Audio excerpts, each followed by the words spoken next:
더불어민주당 전당대회 예비 경선을 통과하고 대구 경북 출신 첫 선출직 최고위원에 도전하는 분입니다. 기호 8번 임미애 후보 모시고 이야기 나눠보겠습니다. 어서 오세요, 의원님. 네, 안녕하세요. 기호 8번 최고위원 후보 임미애입니다. 일단 축하드립니다. 네, 감사합니다. 14명 중에 8명 네네. 이렇게 들어간 거잖아요. 네. 그 냉정하게 얘기하면은 좀 제가 뭐 제 평가가 아니라 민주당 내부에서 그런 평가가 있어서 그냥 말씀드리는 건데 임미애가 올라갈 줄은 몰랐다. 그래서 그날 제가 실시간 검색어에 1등, 2등 막 했어요. 아니 그러니까 도대체 누구야? 막 이러면서. 좀 떨어지신 분들한테 죄송한데 네. 박성준 의원 원내 수석 부대표도 하시고 네. 이건태 의원 또 뭐 이재명의 유명하죠. 대장동 변호인 뭐 해서 최고위원 재수생이에요. 지난번에 나왔다 떨어졌잖아요. 그러시네요. 네. 예. 그래서 이런 분들하고 친명 후보들 중에서 임미애가 올라가서 어떻게 올라갔는지 본인이 판단하기에 어떻게 예비 경선을 통과했는지 그 원인이 뭔지 좀 말씀해 주시죠. 일단 제가 중앙위원들한테 전화를 했을 때 많은 분들이 제가 출마한 이유에 대해서 다들 공감해 주셨어요. 제가 뭐라 그랬냐면 이제 영남을 버리고서는 민주당이 승리하기 어렵다. 예. 2028년 총선도 그렇고 30년 대선도 그렇고 그러니 영남을 품어 전국 정당으로 나아가면서 승리하는 민주당 만들어 보자. 이제 영남의 대표 주자로 나왔다. 이런 얘기를 했을 때 예. 많은 분들이 공감해 주셨고 명분 있다.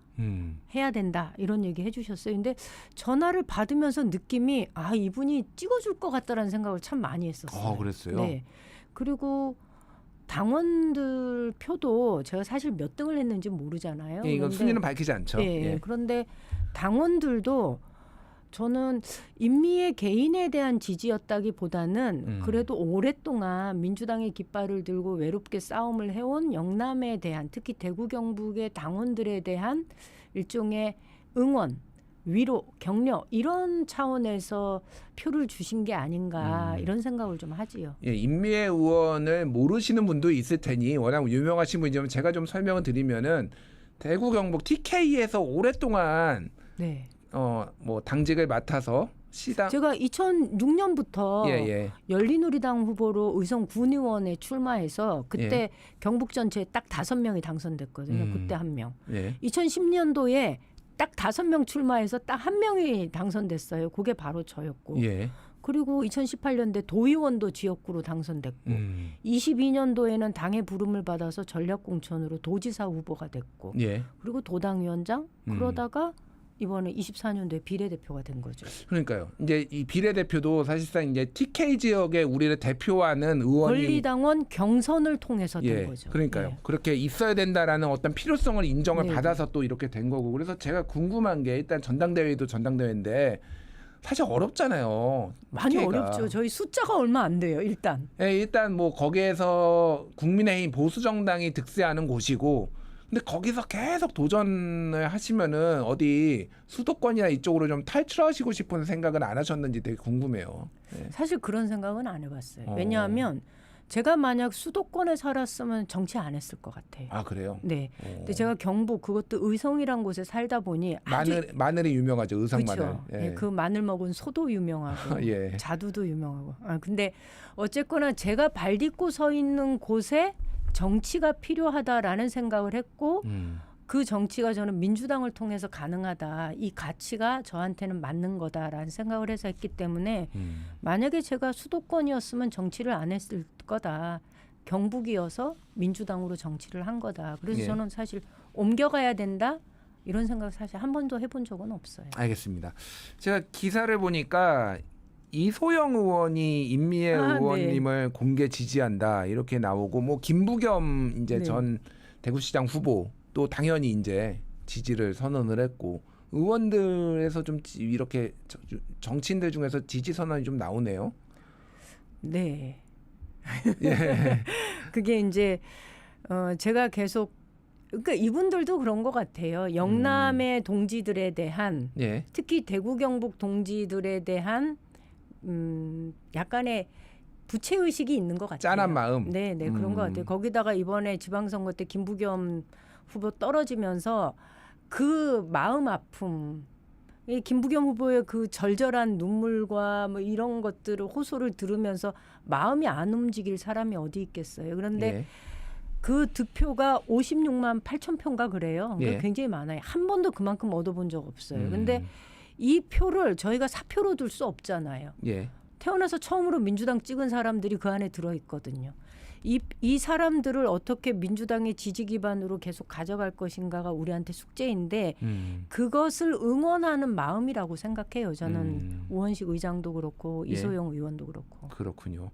그 권리당원 수가 1.8% 정도 되나요? 지금 대구 경북? 대구 경북 다 합쳐서. 다 합쳐서 1.8%밖에 안 돼요. 네. 왜 이렇게 적죠? 근데 제가 2006년도 처음 할 때 예. 권리당원 숫자가 17명이었어요. 아, 17명이었어요? 네네. 그런데 지금 저희 700명 넘거든요. 어. 그러니까 니네 당원 규모를 더 키우기 위해서 노력해야지. 저희 노력하겠습니다. 그런데 사실 쉽지 않습니다. 이제 단체장 선거에서 경선을 하면 보통 당세가 커지는데 예. 한 번도 그래본 적이 없으니까. 알겠습니다. 전당대회 얘기 본격적으로 해볼게요. 이번 전당대회 성격을 뭐라고 규정하십니까, 의원님은? 저는 이재명 정부가 이제 집권 1년 차. 예. 이재명 정부의 국정 운영에 힘을 실어주는 예, 그리고 무한 책임을 지는 성과도 공유하는 그런 정당 집권 여당 지도부를 구성하는 선거다 이렇게 규정합니다. 그렇군요. 네. 자연스럽게 좀 정청래 전 대표, 정청래 후보하고 좀 각을 세우는 모습이 있더라고요. 네. 정청래 후보가 SNS에서 당원을 이기는 국회의원은 없다 이런 글을 올리니까 네. 의원과 당원을 갈라치게 한다. 뭐 강득구 의원도 이런 취지의 SNS 쓰고 그랬는데 이게 좀 문제가 있다라고 보신 거죠? 제가 어제 밤에 그 지방을 돌다가 밤 12시 넘어서 집에 들어왔거든요. 예. 저 깜짝 놀랐어요. 보면서. 음. 어떻게 그래도 전 대표잖아요. 예. 대표가 160명의 국회의원과 160만 명의 당원을 비교하면서 당원을 이기는 뭐 이런 얘기들을 해가면서 의원들과 당원들을 진짜 이건 현격하게 갈라치게 하는 거거든요. 그러니까 의원과 당원의 생각이 다르고 내가 의원의 지지는 별로 못 받지만은 당원의 지지는 네. 열광적으로 받고 있다, 열성적으로 뭐 이런 네. 얘기를 한 거잖아요. 그렇죠. 네. 근데 네. 그게 당원들의 지지를 단순히 호소하는 수준을 넘어서 당신들이 뽑았던 의원들은 당신들과 생각이 달라라는 것을 노골적으로 드러내는 방식이거든요. 저는 어떤 민주당 리더십도 이런 분열적인 리더십을 보여준 사람이 없었다. 예. 왜 이렇게 하지? 이해할 수가 없는. 그렇군요. 오히려 지역위원장이잖아요. 의원들이. 이 지역위원장과 당원들이 서로 화합해서 지역위를 잘 끌고 갈 수 있도록 좀 도와줘야 하는 사람이 대표잖아요. 예. 근데 이걸 굳이 그렇게 갈라치기를 할 필요가 있나요? 그게 설사 마음에 의원들에 대한 서운함이 있다 하더라도 예. 그건 그렇게 표현돼서는 안 되는 거죠. 그렇군요. 알겠습니다. 그 김민석 후보가 제기한 신천지 당원 가입 의혹. 네. 이게 지금 약간 정쟁화된 것 같아요. 근거를 못 대면은 정청래 친청계 이제 최고위원 후보들은 김민석 사퇴해야 된다. 뭐 이런 얘기까지 지금 하고 있고 근거를 못 대면은 뭐 이런 상황인데 이거는 좀 어떻게 보십니까? 저는 이거는 사실 이 발언을 했을 때 왜 그 대상이 정청래 계를 향했다고 생각을 하지? 이런 생각을 좀 했어요. 오히려 그냥 예. 그럴 때는 딱 받아야지요. 받아서 예. 그래 우리 당내에 그렇게 들어올 수는 있어. 그래 입당을 신천지 종교를 가지고 있는 사람이 입당할 수는 있어. 그렇지만 이 사람들이 조직적으로 들어와서 당의 중요 결정 과정에 참여하고 그래 당무를 해방하려고 해. 이거는 용납할 수 없는 일이야. 라고 입장을 내고 이런 일이 있다면 함께 수사합시다. 공개적으로 밝힙시다. 라고 얘기를 했으면 이게 꼬이지 않았을 텐데 이게 굉장히 수세적으로 받았잖아요. 예. 우리에 대한 공격이다라고 친청계 쪽에서 받아들인 것 같은데 굳이 그렇게 받을 필요가 있었나? 저는 처음에 기자회견인가 하는 걸 보면서 굳이 이걸 왜 이렇게 받지? 그냥 객관적인 팩트로 던져놓고 그래? 그럼 이거 함께 수사합시다라고 했으면 이게 별 문제가 없었을 텐데 하는 아쉬움이 있죠. 김민석 후보가 정청래라는 그 단어는 쓰지 않았지만은 처음에 반명, 분열주의, 신천지의 3자 비밀연합을 깨는 게 이번 전당대회 목표다. 뭐 이런 얘기를 하니까 그럼 야 신천지하고 정청래 후보랑 관련이 있는 거야. 이렇게 사람들이 받아들인 측면이 좀 있는 것 같아요. 그러니까. 저는 그렇게 받아들이는 측면 그런 걸 의도하고 했을 수도 있다고 생각해요. 그런데 그것을 그런 의도에 말린 거잖아요. 예. 그래서 굳이 그렇게까지 말릴 필요가 있나? 이럴 때는 오히려 받으면서 오히려 공세를 취하는 것이 훨씬 더 낫지 않나 이런 생각을 저는 개인적으로 했었죠. 그리고 지금, 여러 얘기가 지금 나오는데 이거는 수사를 해봐야 된다. 어쨌거나 그리고 이것이 경고성 메시지든 뭐든 간에 이번 전대 과정에 조직적으로 당원들의 표심에 영향을 미치는 일은 벌어져서는 안 되는 건 분명하고 전대 끝나고 나면 수사를 해야 된다 생각합니다. 이제 친청계 후보라고 분류가 되는 세 분이 이제 이성윤, 뭐 최민희, 한민수 이 세 분이 이제 14명 중에서 다 8명에 다 들어갔잖아요.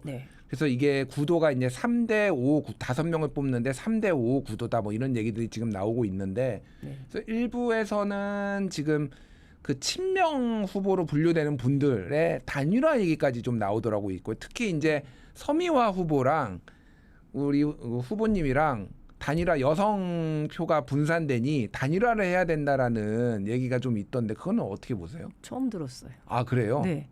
그리고 아마 서미화 후보와 저는 여성이라는 것 외에는 사실 공통점이 있지는 않아요.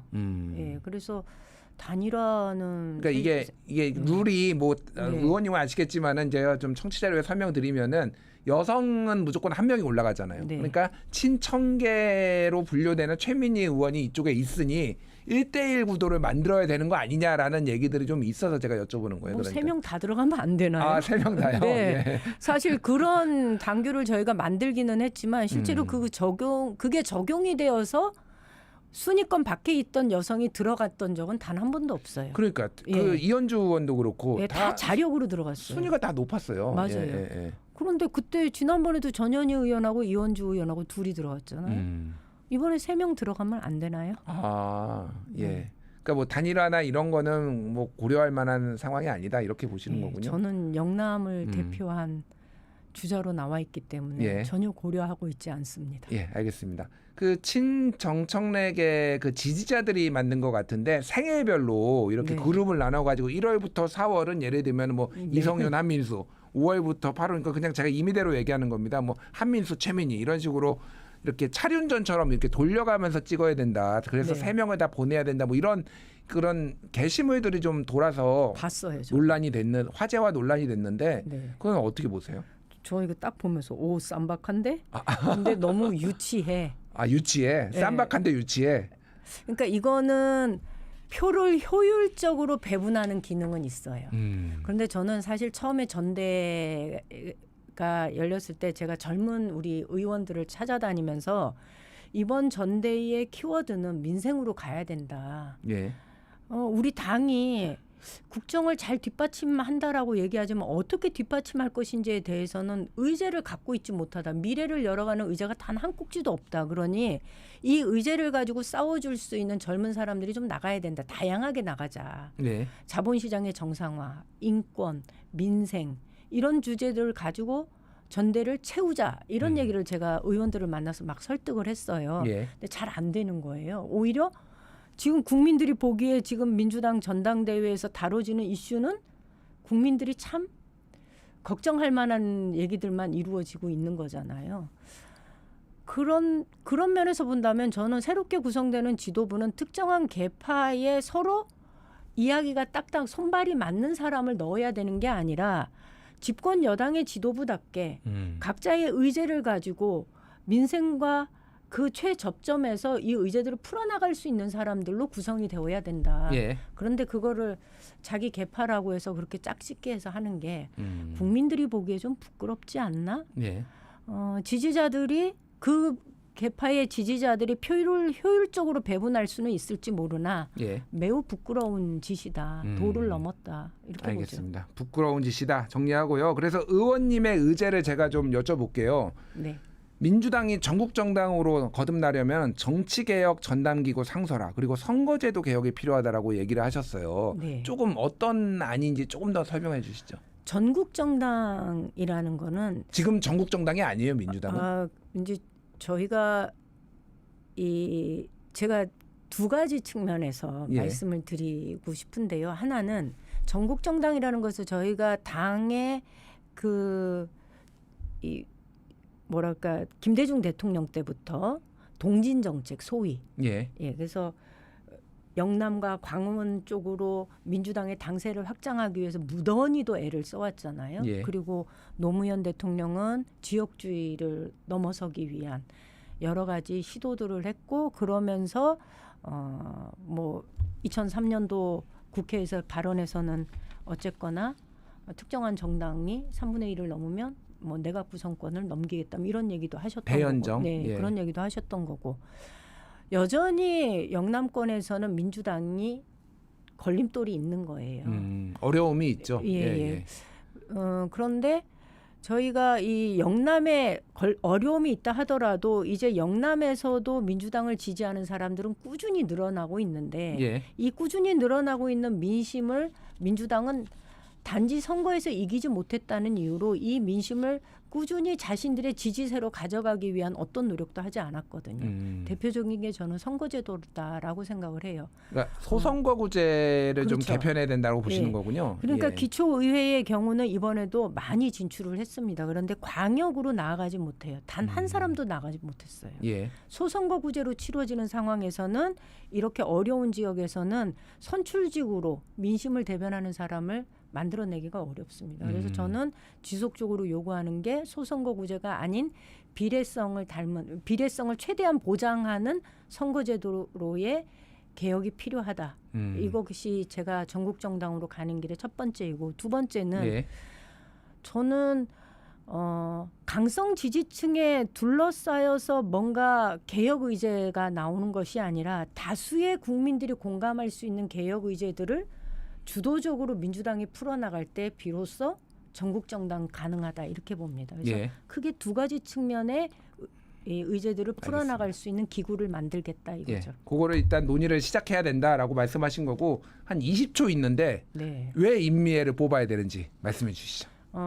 아까 말씀드린 중에도 저는 어느 날 갑자기 튀어나온 후보가 아닙니다. 영남에서 어려운 곳에서 영남의 유권자들과 소통하면서 성장한 정치인이고 지금 민주당은 1200만 영남의 유권자들과 소통할 수 있는 창구가 필요합니다.